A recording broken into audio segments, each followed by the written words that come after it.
Good morning, everyone. Today is August the 31st, 2013. And we are working now in the Angel of the Presence commentaries. This is going to be commentary number 8, and it may be the last one in this series. Really, we've only had, if you think about it, there's only a few pages of this material. Maybe from 44 to perhaps 48 or 49, and yet it runs very deep, dealing with the merging of the angel of the presence with the disciple in the personality, which is occurring at the time of the third initiation. There have been two previous mergings to this, one in which the angel is recognized as active intelligence, and the next in which the quality of love is added to the recognition at the second initiation. And then we have a recognition of loving intelligence. Finally, the will is added to the process at the third degree. So all that remains in this series of discussions, wishing they could always be deeper than they are, but having to go with what one knows at the present time, we have the seventh ray. And I'm going to read that section. Here we are. The angel of the presence lifts one hand into the blue of heaven. He plunges deep the other into the sea of forms. Thus he connects the world of form and formless life. Heaven to earth he brings, and earth to heaven. This the man who stands before the angel knows. He grasps the meaning of the painted sign which the angel holds aloft. And then I think it must be D.K. who is writing here. Then follows a phrase which is incapable of translation into modern language.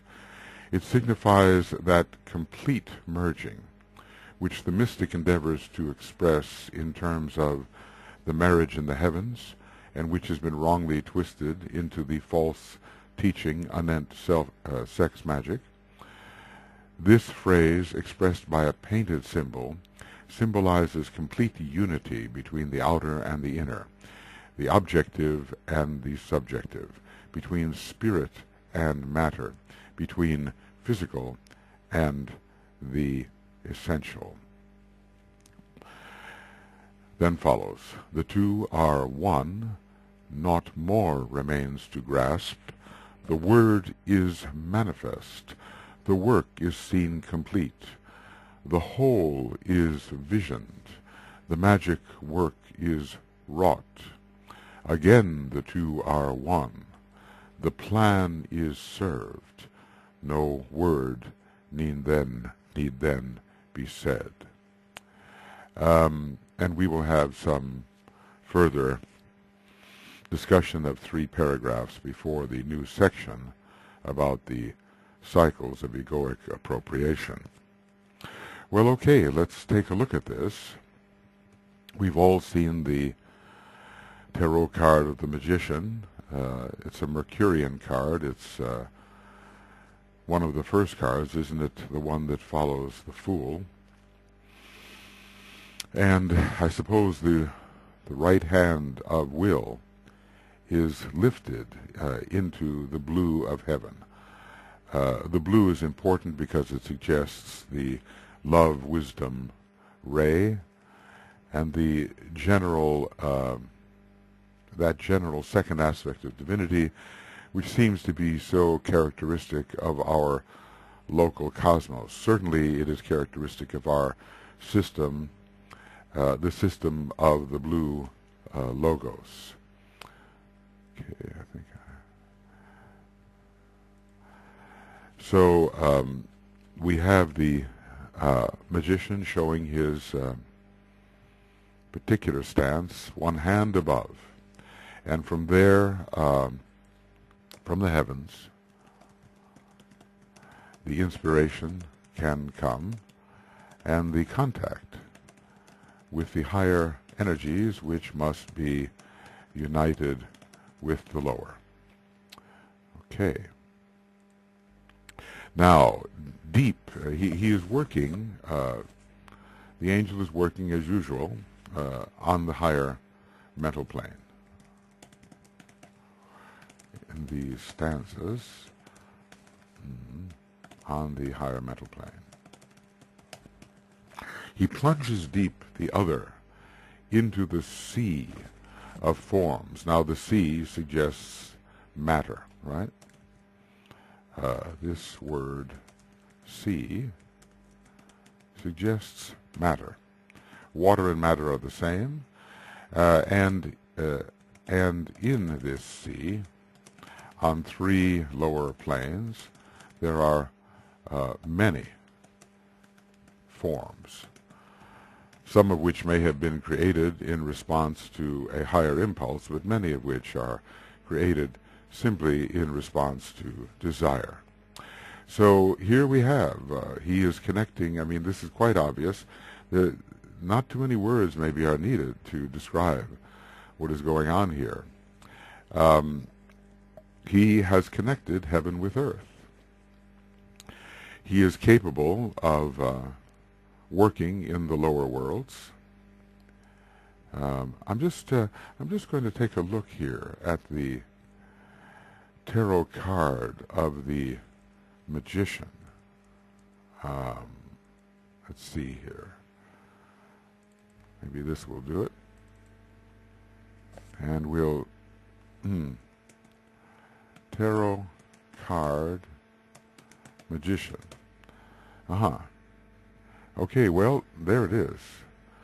This is the weight deck, and it is certainly the right hand which is elevated with the wand which is receiving the energy, and the left hand here is pointed, and so the energy can be directed down into the world of forms. We have different representations here, indeed, but this one, I think, is the classic one and dating from the ancient times. Okay. So, thus he connects the world of form, which is, in this case, the 18 lower subplanes, and formless life. And here we imagine this means the cosmic ethers, the realm of true livingness, the realm of true spiritual inspiration as far as a man is concerned. There are many heavens, you know. Every one of the higher planes can be considered a heaven. Let's say that the plane on which the egoic lotus is found is the third heaven. The Buddhic plane, the fourth, the Atmic plane, the fifth, Monadic plane, the sixth heaven, and finally we get to the Logoic plane, seventh heaven. DK talked about St. Paul's comment regarding the third heaven as it veileth the seventh, which he says was completely misunderstood by everybody. Well, we have the height of happiness in the fulfillment of desire, represented by the phrase being in seventh heaven, but it's not at all what it finally means. So thus he connects the world of form and formless life, although anything on the cosmic physical plane, anything that occurs, is still cosmically in the world of form. From our perspective, systemically, and in the lower three worlds, the higher ethers are formless, and so that upraised hand of the magician, the right hand of will, is being upheld by a left hand above him. It's the occult chain in the occult catechism. And there is an impartation of higher energy to him. So he's definitely making contact. He is a bridge here, and in a way he's putting his finger in the socket. He's lifting that hand so high that the cosmic electricity will be coming through him and can be, he then becomes the transformer, and it is then transmitted to the lower worlds in service. Thus he connects the world of form and formless life. And this is a nicely balanced phrase: heaven to earth he brings, and earth to heaven. And by earth, we have to mean the dense physical body of the planetary logos in this case, because he is positioned on the higher mental plane, which is part of the dense physical body of the solar logos, but not of the planetary logos. At least that is my present working hypothesis. Heaven to earth he brings, earth to heaven. This the man who stands before the angel knows. And the man now is very close to the higher mental plane, or within it, very close to the higher mental plane, or has been taken within it, because we have to deal with the merging of the angel of the presence with the candidate, the returning monad, all these names, the blessed one, the blessed one not yet fully self-realized, and we can call it as well, the soul in incarnation, or the monad in extension. These are the kinds of phrases I have been using to describe the pilgrim in the lower worlds, who is an extension of the monad in attenuation. That's the man.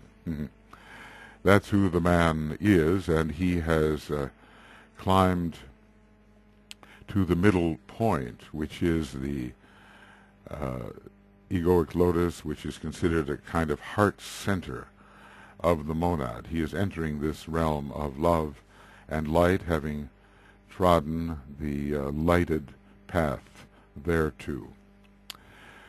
So the man knows the operations of the angel.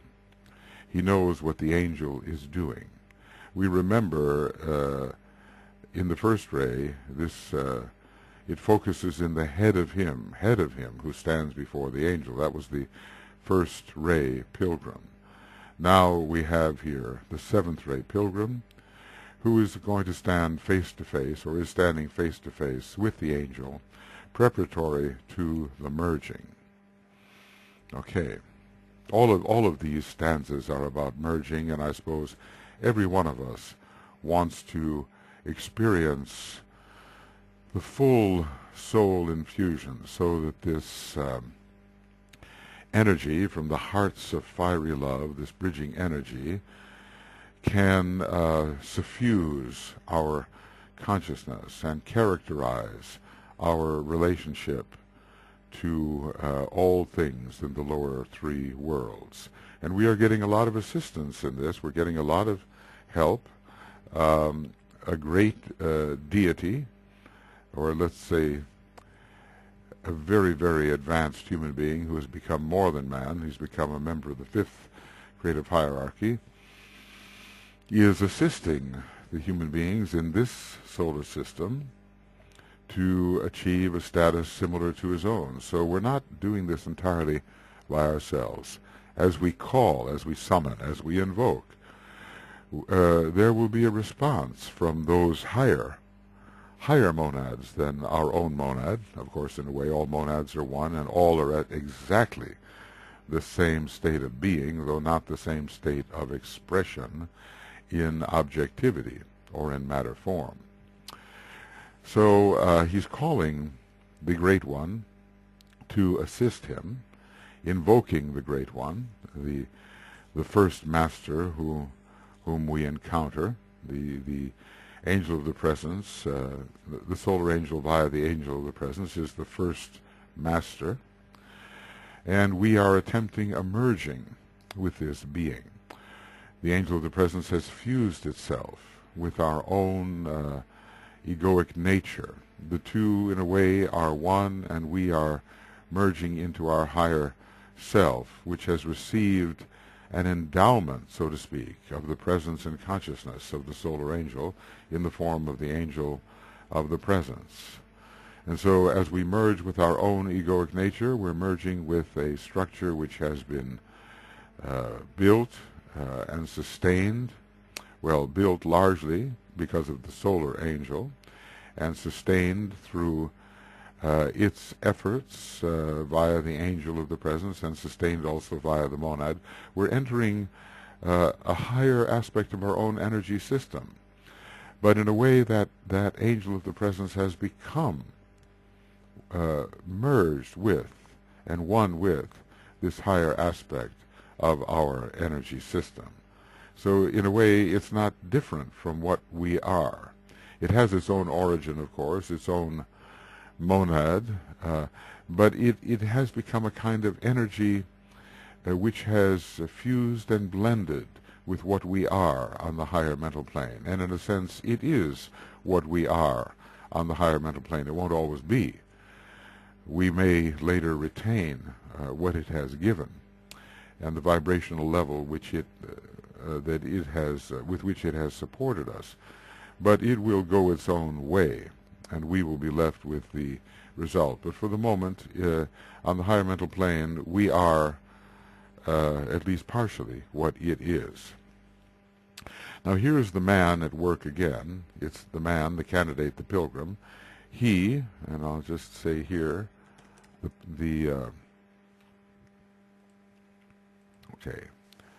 the pilgrim grasps the meaning of the painted sign which the angel holds aloft. Now, you know, in other words, a whole process is indicated in symbolism. And, you know, when you look at the fourth-rate types and the seventh-rate types, they speak often through symbols, through forms which tell of a much higher state of reality. Certain forms or pictures which are presented to us in terms which we recognize, and shapes which we recognize, but which point entirely to something higher and which embody something higher. So there is color here, there is form, and the angel is holding this high so that the man can be instructed. Okay, so the angel is instructing the pilgrim and is letting him know what process has been occurring. And then there is a phrase, and we're not going to know this phrase. DK is describing it for us. We cannot translate it, he says, into modern language, but it signifies, you know, the complete merging. The complete merging of heaven to earth, earth to heaven, heaven and earth become one. And this is the great fusion we have been looking for. The fusion first of soul and personality, but probably implying the fusion of all that spirit gives and all that is within the realm of matter. Because not only are soul and personality as two intermediate points indicated as in the process of fusion, but there is a greater process of fusion which really involves the extremes, which still are, in a way, each other, i.e. spirit and matter. So this sign is held aloft. The symbolism of it, I'm sure he's somehow translating from symbolism. the complete merging which the mystic endeavors to express in terms of the marriage in the heavens. Now the two partners, the Christ consciousness and the consciousness of the pilgrim, the soul and personality, and which has been wrongly twisted into the false teaching and that sex magic, which is, I suppose, really a gross materialization of the higher union. Of course, Libra is involved in both. We know that for the man early in his career in Libra, we get the phrase unbalanced fiery passion. Later, we do have the real marriage in the heavens, or the soul infusion, the fusion of the ego on the higher mental plane, substandard by the angel of the presence, with its personal expression in the lower three worlds. So man has had a very materialistic type of consciousness and has tended to interpret high things with which he has somewhat lost contact or completely lost contact in terms of a much lower expression that is immediately present to him and which he can understand. We have to certainly refine the consciousness so we do not become so preoccupied with the material level left over from the previous solar system. All of that has to be redeemed. So this phrase tells of the merging. This phrase expressed by a painted symbol. Yes, it is a symbol. So there will be color involved in it. And,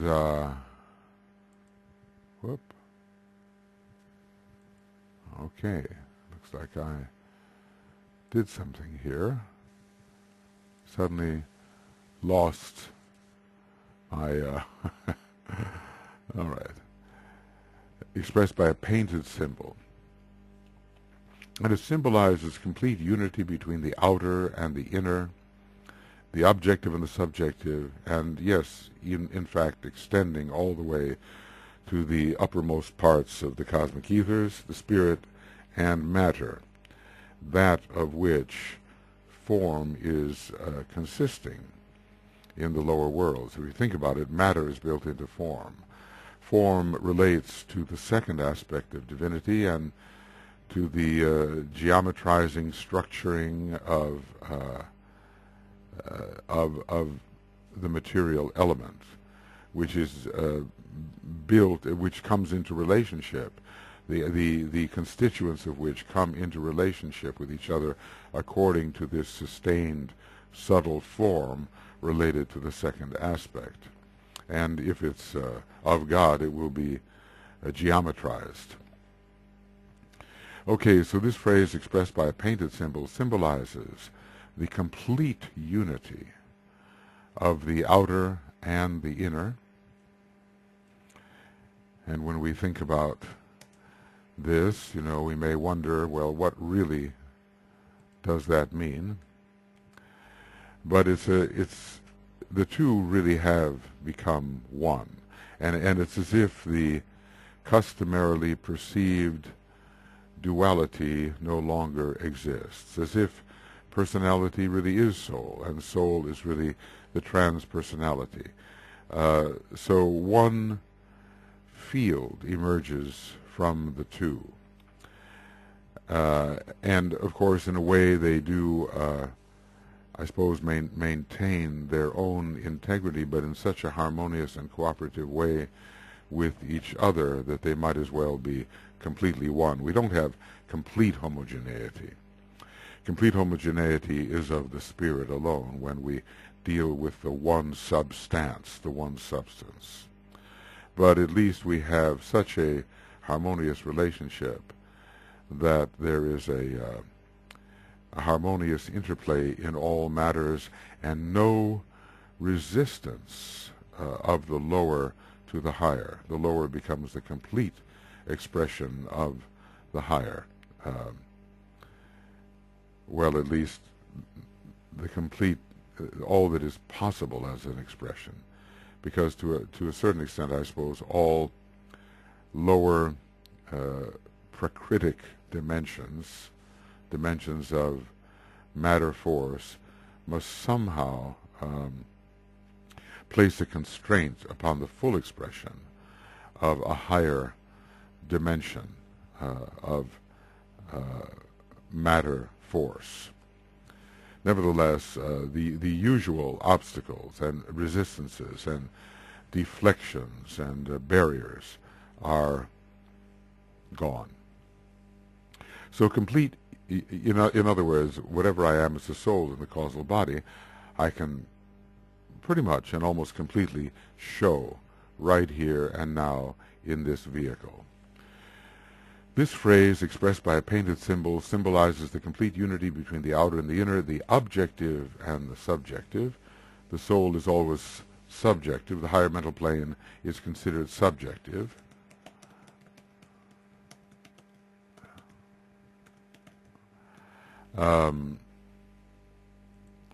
And let's see what else. Between spirit and matter, between the physical and the essential. Sometimes the soul is called the quintessence. The quintessence, the fifth essence. It's the fifth in a series beginning from physical, etheric, astral, lower mental, and finally we reach the fifth, which is the place whereon the soul is expressing itself. So physicality is not of the essence, and the strictly physical is not principle, but we are dealing here with the merging of the causal nature, egoic lotus, angel of the presence nature, which sometimes is called a principle, with the lower principles, which involve lower mind, sometimes kama manas, kama prana, and sometimes the etheric vehicle is considered a principle. And then we have a series, is it 9 short phrases? 1, 2, 3, 4, 5, 6, 7, 8, 9. Yes, the 9 of completion. 9 completes this phase of development because it leads to the third initiation. All 9 petals of the egoic lotus are unfolded at the third initiation. So I suppose it is not a coincidence here that 9 phrases describe what has happened. And the question is, who is observing, who is speaking? It seems like well, maybe both.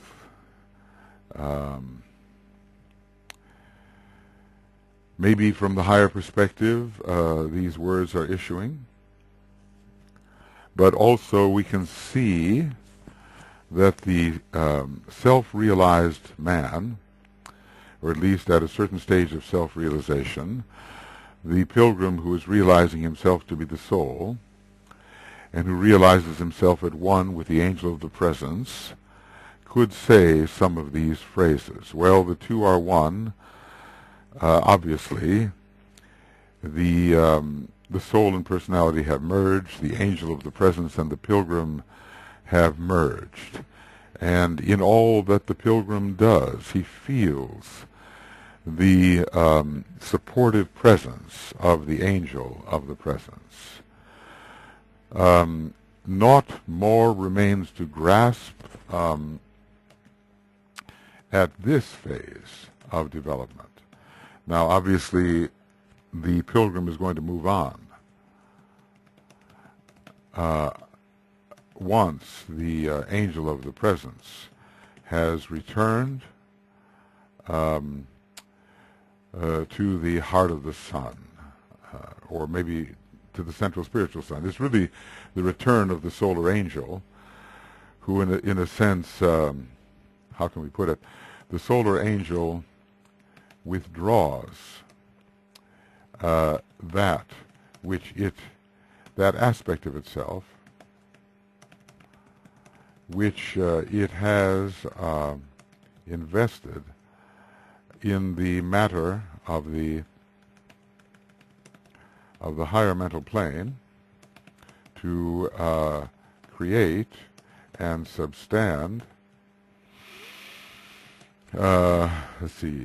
substand the egoic lotus. So at this phase, naught more remains to grasp. Well, I would say until the fourth initiation, there is still something to grasp. But we can say that in some ways this this stanza could apply even to the period leading up to the fourth degree, when we would have the dissipation of the causal body. The two are increasingly one from the third degree to the fourth, and we have more the contrast between the 75% and the 100% of fusion. I'm assuming that if 75% of the matter of the vehicles is atomic matter at the time of the third degree and 100% at the time of the fourth degree, that there is still some ways to go here before the fusion is utterly complete. But, perhaps these stanzas can also be used leading up to the period just before the fourth initiation. The word is manifest, so, well, we understand that. The word is the soul. And if this soul is, well, completely merged, or let's just say merged, with the personality, and the personality lives in the world of manifestation, then the word has become manifest through the personality. The word is manifest through the personality, and that's what we are, each of us in our own way, seeking to be the word in manifestation. Our inner nature is the word. Maybe the word for each human being is different. There's a name, there's a sound, there's a combination of energies which sounds and resounds as a certain word. And each one of us has to carry that word into manifestation. We have to be that word in manifestation. This is when we begin to undergo monadic retraction and identify ourselves more with what is found on the higher mental plane than what is found in our customary vehicle. This is a necessary re-identification. The work is seen complete, and what is this work? This is the work of fusion. So the fusion formulas have been expressed, or have been used to bring about the desirable result. There is now fusion, real fusion, of all three aspects of the soul with the three aspects of the personality. We can say, that at the second degree, we do not yet really have the completely illumined mind that would come at the third degree. And at the first degree, we do not yet have the astral body which has been touched by the great love energy and de-glamorized. We don't have that yet.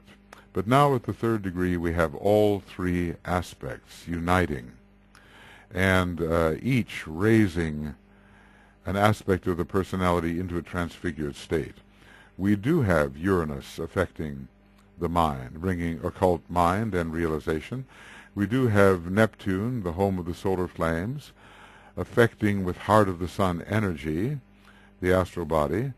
And we do have the luminosity of Vulcan, making the lighted, radiant, etheric body, which is very strong, sufficiently strong to provide a very stable base on the outer level for the initiate.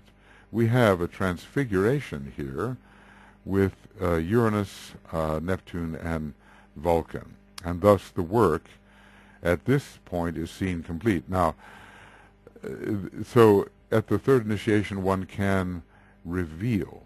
Well, DK sometimes interprets this as revealing the monad, but it's also possible to consider it as revealing the content of the egoic consciousness on the higher mental plane. It is a preliminary step, and not easy of achievement, and not commonly achieved in man as he is now. The whole is vision. Now, we will always be dealing with the wholeness with these stanzas. This is one of the signatures of the third initiation, the appreciation of the wholeness, not as something other, but as something as which one identifies. So this, of course, is there are holes and holes, wholenesses and wholenesses, we might say. There is an aspect of the whole which one can only vision. You know, the greater whole one can only vision. The more local wholeness of the planetary logos, with that one can begin to identify. So visioning is not yet being there. Maybe at the fifth degree, that which is visioned, at the fifth degree, that which is here visioned will be the point of identification. In other words, isolated unity. One will be the unity which one has isolated in vision. One will know oneself as the unity which one has isolated in his vision. But, you know, identification is a progressive thing. It's not done overnight. If you think about it, high noon is preceded by morning, is preceded by the dawn.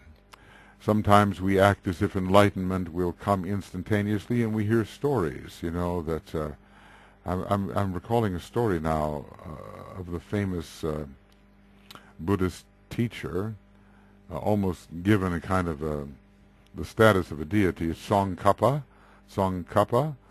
and that he was enlightened by a fly. This is how the story goes, anyway, the story that I was told, that when he saw the fly, suddenly came the moment of enlightenment. Of course, you would think enlightenment is progressive, so we'd have to ask what kind of enlightenment came to him at that point, because obviously he was already in a very high state, and some consider him a kind of embodiment of the Buddha. Well, with emanation being what it is, and the possibility of overshadowing and being what it is, and the possibility of the higher being using the vehicle of a lower being, many things are possible which we might normally think to be impossible. In other words, in the case of emanation and the merging of identities and the use of one body by an inner spirit, truth can seem stranger than fiction. So magic work is wrought. Well, what is the magic work? It's always a question of bringing the opposites together into fusion. So bringing the high into the low, particularly, such that the high represents the low. We don't want to bring the high into the low, just using the energies of the high for the sake of forms which are motivated from below. Rather, we seek to take the idea that is found, sponsored by the soul, and to bring that idea into full manifestation. So magic is a question of taking the subtle forms in heaven and objectifying them as denser form in the lower material worlds. So it's kind of a magic to bring the poles together, to bring the how about spelling here? The poles together is an act of magic. And this is exactly what's happening here when the personality and the soul are being fused. When the angel and the pilgrim are being fused, it is a magical work. A higher pattern is instituting itself in a lower. A higher pattern of energy, i.e., an angel of the presence, is instituting itself in a lower field of energy with heretofore lower patterns. And when heaven and its archetypal patterns can descend into the world of lower patterns and remake them and reconfigure them and refine them and render them resonantly responsive to an archetype, we have magic. So creating lower forms which are resonantly responsive to a descending archetype. This is magic. Well, maybe the archetype doesn't have to quite descend. Maybe you can say where it is, but at least it's in resonant rapport with the form that represents it. In the magical process, the lower form, or let's say the higher form, comes to be they come to be in resonant response to each other. This is the case of Gemini, and the lower will respond to the higher, and the higher will also receive and respond to the lower. It's a two-way street here. But when we can make those creations in the lower worlds, which are really resonantly responsive to the true forms in the inner world, and these forms are archetypes, then we have completed a magical work. And so, again, the two are one. This is a reassertion of what is the original assertion here. The two are one.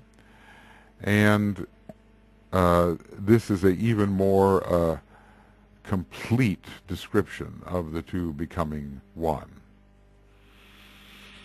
This is either hammering the point home, or it is a more complete fusion.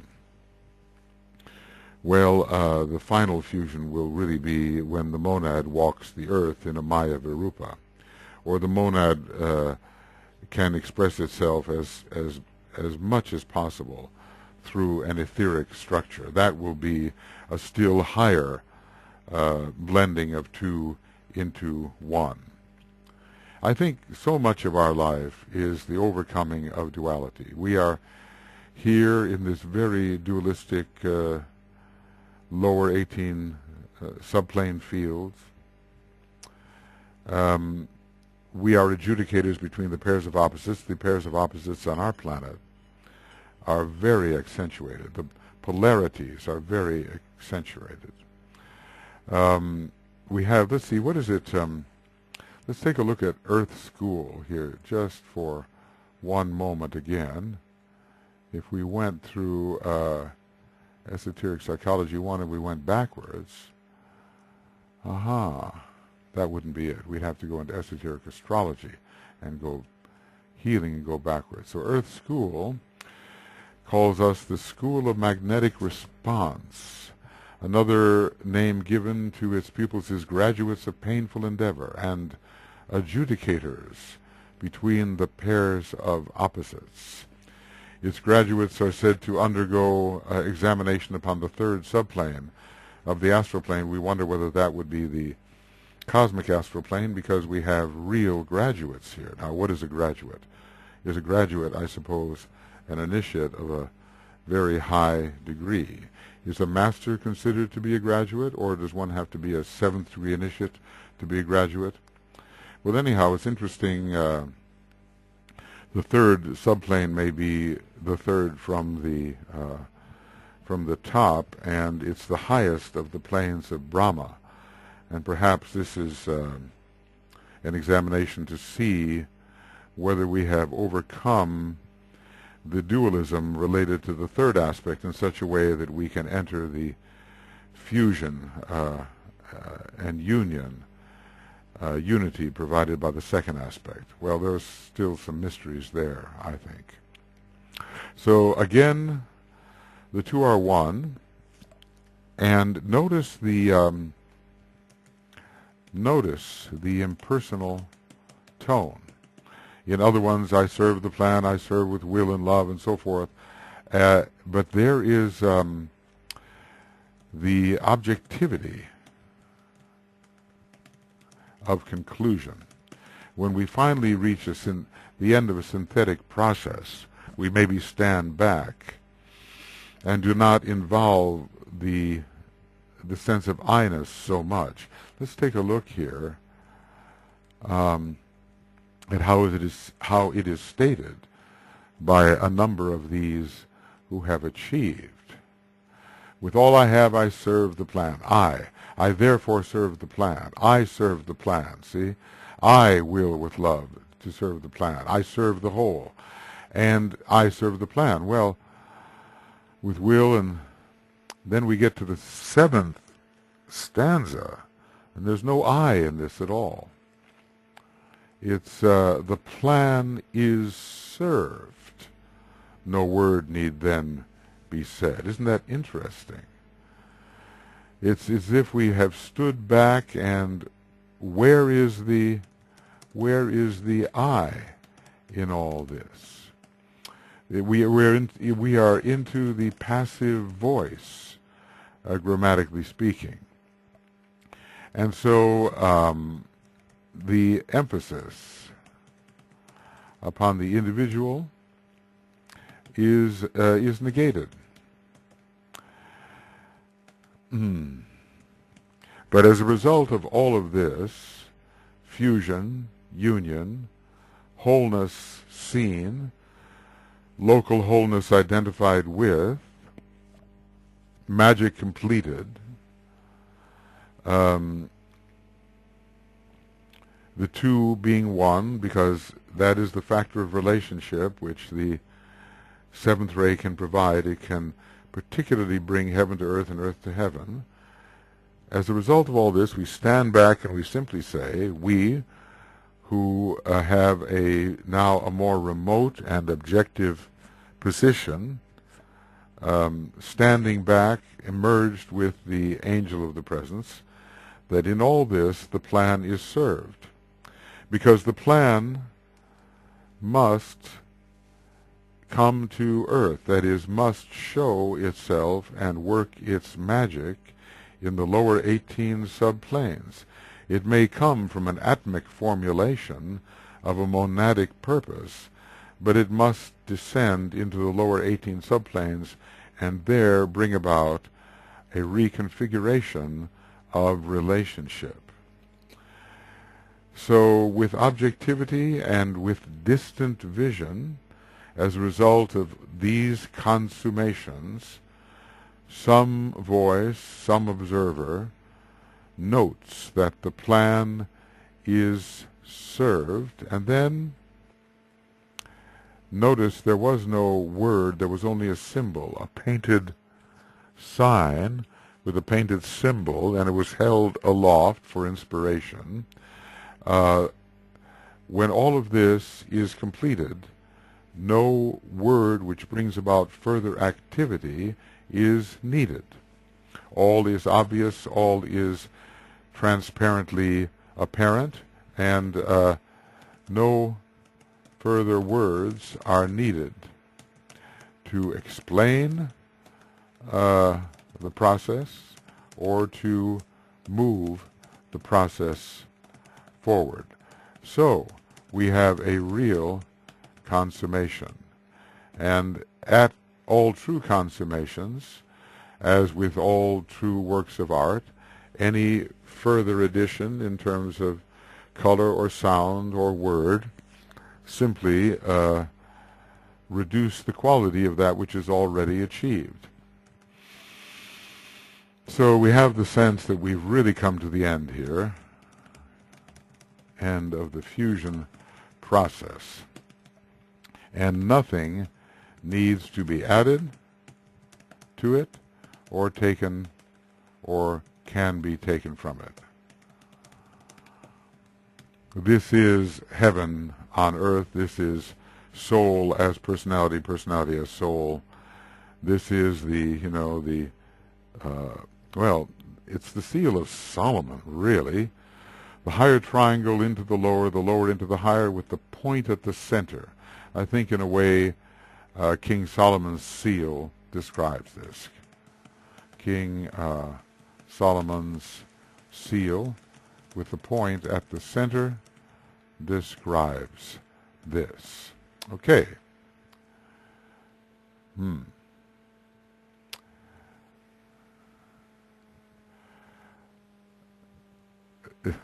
There are some storms out here, and I have to be careful now. So at any point the thunder and lightning can start breaking loose. It's a heavy morning with lowering clouds, and it isn't wonderful for the internet. Let me now read in summary what we've just said. It's kind of a running commentary, and then we will read the whole and then move on to the final few paragraphs which summarize this whole process. The angel of the presence lifts one hand, the right hand, into the blue of heaven. It is the true area of livingness where solar life is found. Solar principles and not the dense physical vehicle. It is the blue. The dense physical vehicle of the solar logos is not the point of reception. It is his cosmic etheric vehicle, which is responsive to the blue and probably some violet as well. He plunges deep, the left hand, into the sea of forms. Water is matter, and there are many fluid forms which he is going to affect by the energy he can transmit from above. Thus he connects the world of form, the lower subplanes, in this case the lower 18 subplanes, with formless and formless life. And he is in an intermediary position. He is in a position which is considered form from the solar logoic point of view, and relatively formless from the planetary logoic point of view. Heaven to earth he brings, earth to heaven. This is a bit like the substitution of the cosmic ethers for the systemic ethers. He's bringing the world of the cosmic ethers into the dense physical vehicle of the planetary logos. And he's bringing those higher, those rather lower vibratory levels up into responsiveness and translation into the cosmic ethers. One day there will be no dense physical vehicle of the planetary logos. It will all be it will all be etheric, and thus it will go as well for all the vehicles of the solar logos. None of these chakric representations will be outwardly planetary, outwardly dense. There will be an etheric representation for their physicality. Ether is the true physicality. Anyway, you can understand I used the symbol of King Solomon's seal, the lower triangle rising into toward the higher. Well, the two triangles merging with each other until that which descends from above and that which ascends from below become the six-pointed star. This the man who is the pilgrim, standing before the angel at the third initiation, knows. He sees this process of fusion going on before his eyes, and he feels it within himself. He grasps the meaning of the painted sign which the angel holds aloft. He understands the process of fusion in which he is engaged, and how a consummation is being brought about through his merging as the pilgrim with the angel of the presence. And all of the sign indicates all of these evidences of consummation, the marriage in the heavens and the unity between all of these factors: outer, inner, objective, subjective, spirit, matter, physical and essential, He is in the process of a fusion. He knows it. He's experiencing it. And the angel is conducting the fusion with the cooperation of the pilgrim. The whole process that he is undergoing is described in his painted sign. And his grasping the meaning of this sign is a kind of the realization of that in which he is engaged. All right, and then it is said, the two are one, soul and personality. Naught more at this stage remains to grasp. The man need grasp nothing further at this stage. The fusion is working. The word, which is the word of the soul, is manifest through him who has been working as a personality, as a disciple in form. So in the lunar vehicles, the solar word is manifest. The work is seen complete. The work which leads to the first solar initiation. This work, which has finally made of him a true junior member of hierarchy, is complete. This work of solarization, in which the lunar tendency is finally raised into a solar accomplishment, a solar expression. The whole is vision because the sun is the symbol of the whole. And at this point, the third eye is active, and the coming together of the energies of the triangle above the head, at the base of the skull, and at the forehead. This triangle evokes the third eye, which can see the whole. There is identification, growing identification, with the local wholeness, with the planetary logos, and in a vague sense with the wholeness beyond. The whole is seen as one. It's a Cancerian phrase, but let's just say the universal whole is intuited as one. But there is here a vision of the articulation of the wholeness in which he is involved. It's not just the vague wholeness, it's all the content of the whole as well, and how all things are related within the whole. This is the magic work of bringing the opposites together. So soul and personality, when they fuse, represent a consummation of an important spiritual type of magical work. And again, it is reasserted, again, the two are one. It's not that they've ever ceased being one. We can even say that triad and personality are becoming one here through the good offices of the angel of the presence. We do need the higher triangle and the lower to merge. That is important. It's not just the soul realm and the personality. It is the triadal realm increasingly and the lower triad of the personality. And through the offices of the angel of the presence and the realization of the man or the pilgrim who is approaching the higher mental plane, these two can merge as well. The plan, conceived atmically and expressed in the lower 18 subplanes, is served by this whole process with detachment, with objectivity. It's not the I here that is telling what it will do. There is a kind of remote vision of the whole process and an understanding of it from a distance. The realization comes that the plan is served by this merging, because the plan really does involves so many things, light, love, and power, of course, but it involves bringing the cosmic etheric life of the solar logos and planetary logos into the 21 lower subplanes and into the 18 lower subplanes. So there is this merging of the principled with the cosmically principled, with the cosmically unprincipled, of the divine with the earthly and the mundane. This consummation is wrought. No word. It's obvious. It's clear. No word needs to be said to describe it, and no further word to promote yet another step, because there are no more steps, at least in this phase. One sees exactly what has happened. One contemplates it in the silence. One does not need to change or alter anything. The angel of the presence lifts one hand into the blue of heaven. He plunges deep the other into the sea of forms. Thus he connects the world of form and formless life. Heaven to earth he brings, earth into heaven.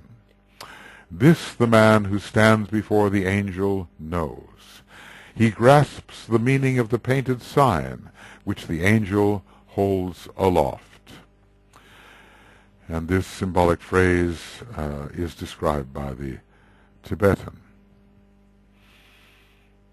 And this phrase expressed by a painted symbol symbolizes complete unity between the outer and the inner, the objective and the subjective, the spirit and matter, between spirit and matter, and between the physical and the essential.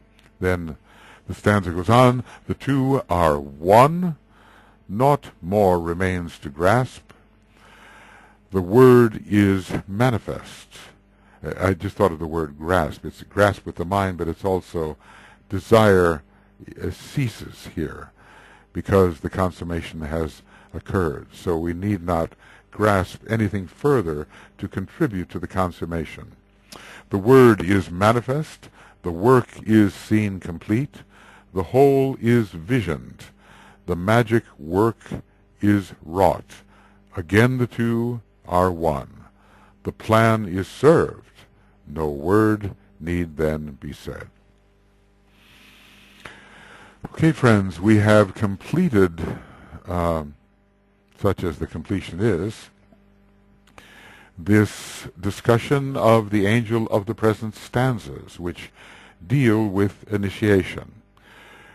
First, we dealt with the Blessed Ones, which dealt with the entire monadic pilgrimage in a few sentences, and then with this phase of union that occurs at the third degree and even leading to the fourth degree, a new relationship between the angel and the man, which carries on towards the fourth degree, is established. Says the Tibetan, these phrases are an attempt to express some of the realizations of the true initiate. Only some, notice, not all. And I think, DK was careful in telling us he was only going to give us some here. At the third initiation, before the angel, and sees that angel also pass away, so that naught is left but conscious knowledge and realization. So these phrases are an attempt to express some of the realizations of the true initiate as he stands at the third initiation before the angel, and sees that angel also pass away, so that naught is left but conscious knowledge and realization. I guess we can say that at the third degree, the angel does not completely withdraw. Maybe there is a passing into lesser prominence, and however this is spelled, prominence, I suppose, yeah, into lesser prominence, and a taking over of the instruction of the pilgrim by the monad expressing through the jewel in the lotus. So this passing away, also pass away, I mean, it could mean the withdrawal at the fourth degree, but it can also mean a lessening of emphasis and an increasing monadic reliance. So maybe we mean an increasing monadic reliance, because the monad becomes a conscious factor at this point. Another ray is entering, and I suppose that, when a parent is teaching his child how to ride a bicycle, there comes a time when the training wheels have to be removed, or how the parent runs along with the bicycle, and lets go slowly, and the child is riding by himself and doesn't even realize it. So there is a relationship here of handing over responsibility to the rising pilgrim, who is more and more realizing himself as the monad. So this is indeed a material concerning the third initiation, no question about it, even though there has been some contact in the initiation chamber with the angel of the presence at the first two initiations. This is more consummatory. Of course, I would imagine there's even a greater consummation that occurs at the fourth, some sort of fiery festival of departure, and maybe, well, there can be, my God, why hast thou forsaken me, but also a great gratitude expressed, I would expect. Although this statement may signify but little to us at present, it will nevertheless serve to demonstrate the futility of dealing with the secrets of the mysteries and with initiation through the medium of words. Conscious knowledge and realization. Well, the man has become the knower of the self, the knower of the self, both the egoic self and the increasingly of the monadic self. So we've been dealing through the medium of words, but they are also word symbols. So they require interpretation by the intuition, not strictly speaking the use of scientific descriptive approach. When this is better realized, the true work of the Masonic dramas will begin to measure up to the need, because the Masonic dramas are presented in allegory and symbolism.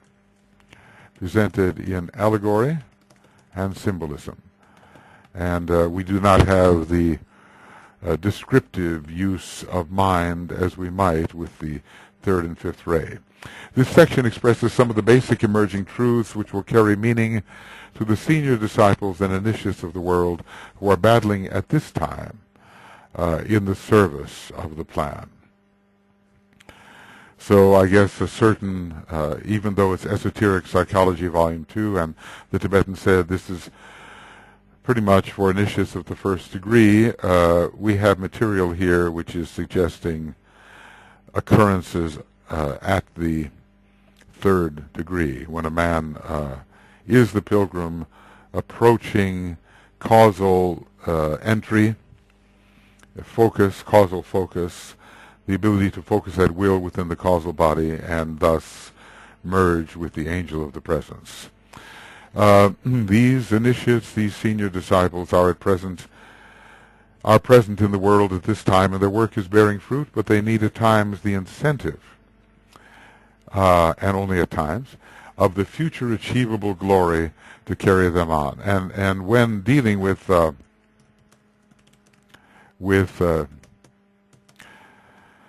transfiguration, the idea of glory is always present. The glorification, the transfiguration is a glorification. It is an entry into a great body of light, and it is a condition of being and consciousness and also energy, which allows the great energy of the higher mental plane and beyond, fed from the beyond, to flood through the personality and bring increased measure of light to it. The St. Paul experience brought such an access of overpowering light that inwardly Paul was blinded for, interestingly enough, 3 days, the number of the initiation that he was beginning to pass through. Apparently it took some time to pass through that initiation, just as it does later. The later initiations are extended over time. This treatise is therefore somewhat abstruse and quite symbolical. It may appear difficult to comprehend, and it may mean little to some and nothing at all to others. If the disciples of the world are truly struggling, he really advises us to do that, doesn't he? And if they are applying practically the teaching given as far as in them lies, according to their fullest capability, they will find as time elapses and their reason and intuition awaken, notice reason as well awakens, that such symbolic and abstruse statements become clearer and clearer, serving to convey the intended teaching. So even if we don't understand so much about it right now, and are treating it rather theoretically, rather academically, we can be assured that it will become a living process within us as we struggle to serve and struggle to apply the teaching. DK does emphasize battle and struggle. He does seek for us actually to engage with the opposing forces, not in any passive way. When this happens, the angel of the presence approaches even closer and lights the disciple on his way. How beautiful. The sense of separativeness or separateness diminishes until at last light permeates the darkness, and the angel dominates the life. And as we've been saying, ending the ancient authority of the personality. That is what is achieved at the third degree. And so let us work, all of us, with whatever understanding we have to bring about the merging of the pilgrim, who is ourselves, with the overshadowing, watching, observing angel of the presence, which is in a way as much of the solar angel as we can possibly be and absorb. The fullness, to be as the fullness of the solar angel, will take yet another Mahamanvantara, I suppose. But we can enter, I would think, into an achievable measure of solar angelic potency by merging with the angel of the presence, that part of the solar angel which is embodied in our higher structure, the egoic lotus, which is being used as a kind of heart center by the monad. So let us find the way, studying these different stanzas, and the one which we think or know applies to our soul ray. Let us find the way to make these stanzas applicable in our lives, so that instead of having some quaint descriptions of strange angelic figures, we actually have a living process which applies directly to our discipleship work as it leads towards initiation. Okay, friends, that's going to be it for the moment. I'm running a little over, as usual, but I